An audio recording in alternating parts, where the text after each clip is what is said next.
आज के इस वीडियो में सोशल साइंस यानी कि सामाजिक विज्ञान के कुछ वैसे ऑब्जेक्टिव क्वेश्चन को देखेंगे जो आने वाले एग्जाम के व्यू से बहुत ज़्यादा इम्पॉर्टेंट है। तो चलिए हम लोग सारे इम्पॉर्टेंट ऑब्जेक्टिव क्वेश्चन को इस वीडियो में देखेंगे। तो चलिए बिना समय गवाए हम इस वीडियो को शुरू करते हैं। तो आप सभी लोग जल्दी से इस वीडियो को लाइक कर दीजिए, चैनल पर नए हैं तो चैनल को सब्सक्राइब कर दीजिए और जितना अधिक से अधिक हो सके इस वीडियो को शेयर कर दीजिए।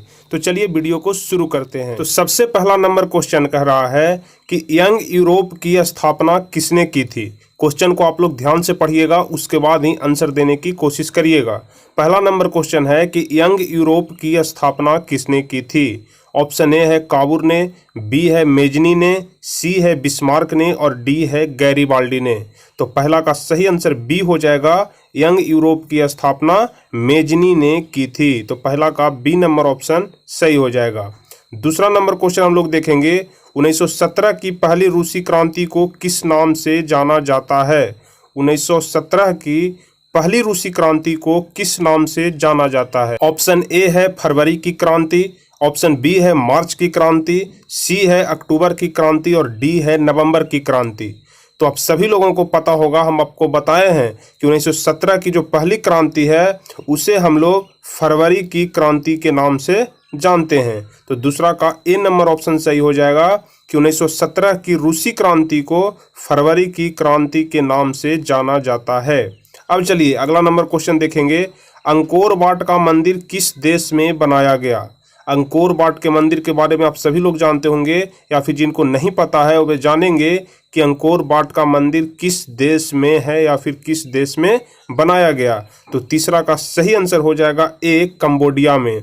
अंकोर वाट का मंदिर कहाँ में है, तो कंबोडिया में है। तो तीसरा का ए नंबर ऑप्शन सही हो जाएगा। अब चौथा नंबर क्वेश्चन की तरफ हम लोग बढ़ेंगे, हिंद स्वराज पुस्तक किनके द्वारा लिखी गई।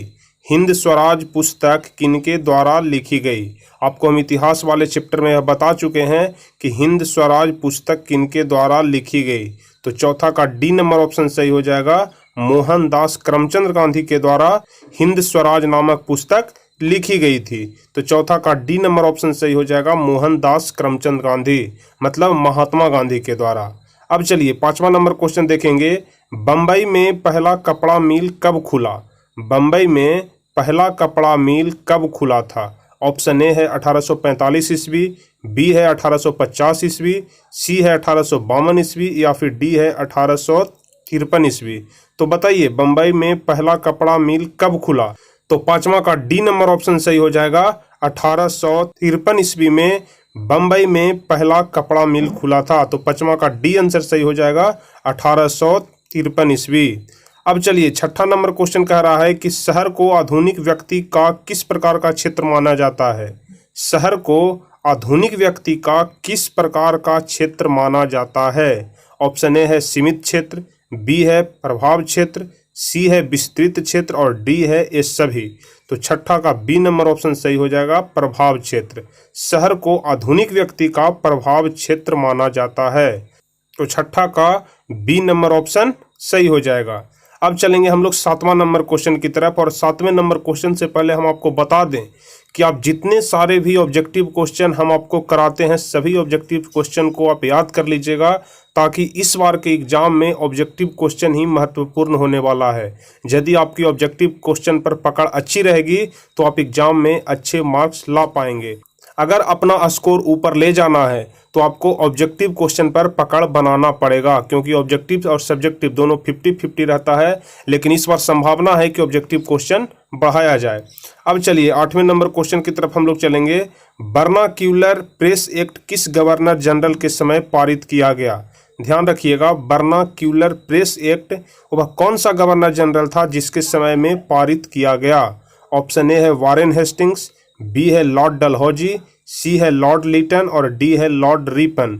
तो आठवां का सही आंसर सी हो जाएगा कि बर्नाक्यूलर प्रेस एक्ट लॉर्ड लीटन के समय में पारित किया गया था।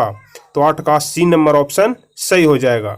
अब चलिए 9वां नंबर क्वेश्चन हम लोग देखेंगे, भारत में 2001 में कितने प्रतिशत भौगोलिक क्षेत्र में वन का विस्तार था। भारत में 2001 में कितने प्रतिशत भौगोलिक क्षेत्र में वन का विस्तार था। तो 9वां का ए ऑप्शन है 25, बी है 19.27, सी है 20 और डी है 20.60।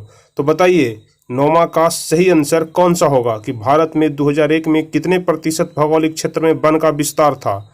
तो 9वां का बी नंबर ऑप्शन सही हो जाएगा। 19.27% क्षेत्र में वन था 2001 के अनुसार, ध्यान रखिएगा। अब चलिए 10वां नंबर क्वेश्चन कह रहा है कि भारतीय कृषि का राष्ट्रीय उत्पाद में कितना योगदान है। भारतीय कृषि का राष्ट्रीय उत्पाद में कितना योगदान है। 10% है कि 22% है कि 35% है कि 41% है। तो आप सभी लोग ध्यान रखिएगा कि भारतीय कृषि का राष्ट्रीय उत्पाद में 22% योगदान है। 10 का बी नंबर ऑप्शन सही हो जाएगा। 22% योगदान है भारतीय कृषि का कुल राष्ट्रीय उत्पाद में। अब चलिए 11 नंबर क्वेश्चन हम लोग देखेंगे। प्रति व्यक्ति प्रति वर्ष जल उपलब्धता की दृष्टि से भारत का विश्व में कौन सा स्थान है।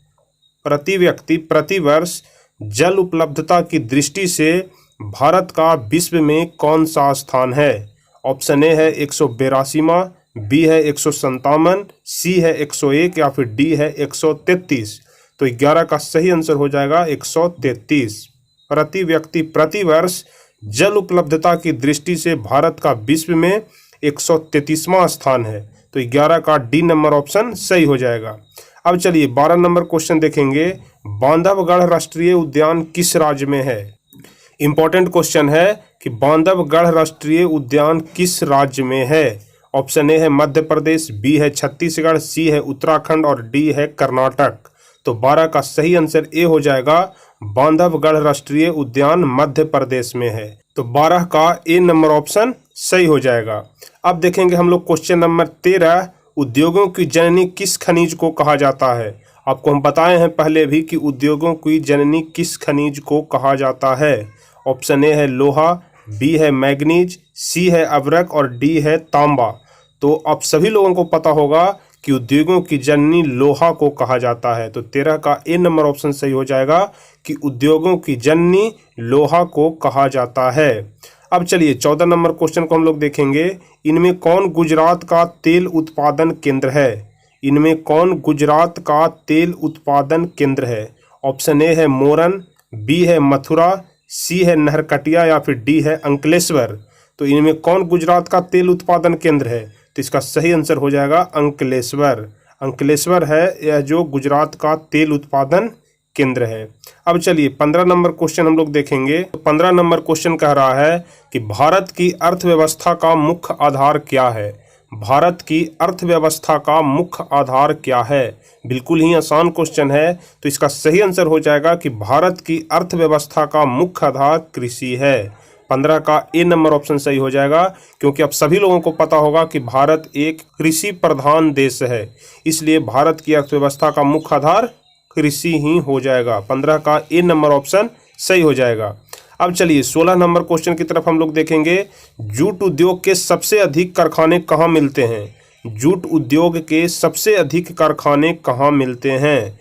ए नंबर ऑप्शन है ब्रह्मपुत्र तट पर, बी है कोसी तट पर, सी है हुगली तट पर या फिर डी है महानदी तट पर। तो 16 का सही आंसर हो जाएगा हुगली तट पर। जूट उद्योग के सबसे अधिक कारखाने जो हैं वह हुगली तट पर मिलते हैं। तो 16 का सी नंबर ऑप्शन सही हो जाएगा। अब चलिए 17 नंबर क्वेश्चन को हम लोग देखेंगे।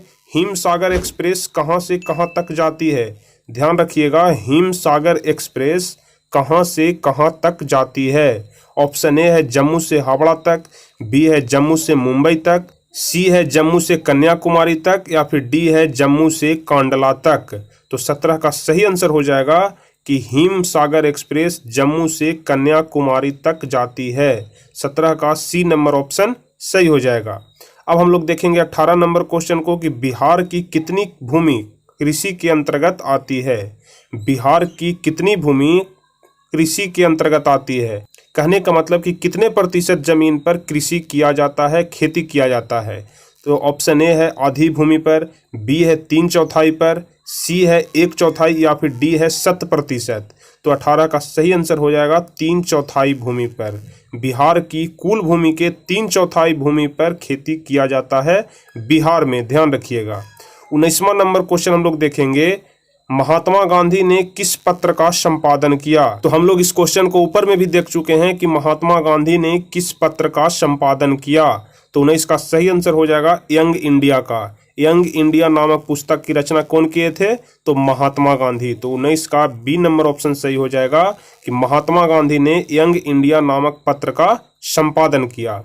अब चलिए 20 नंबर क्वेश्चन है कि भारत में कहाँ औरतों के लिए आरक्षण की व्यवस्था है?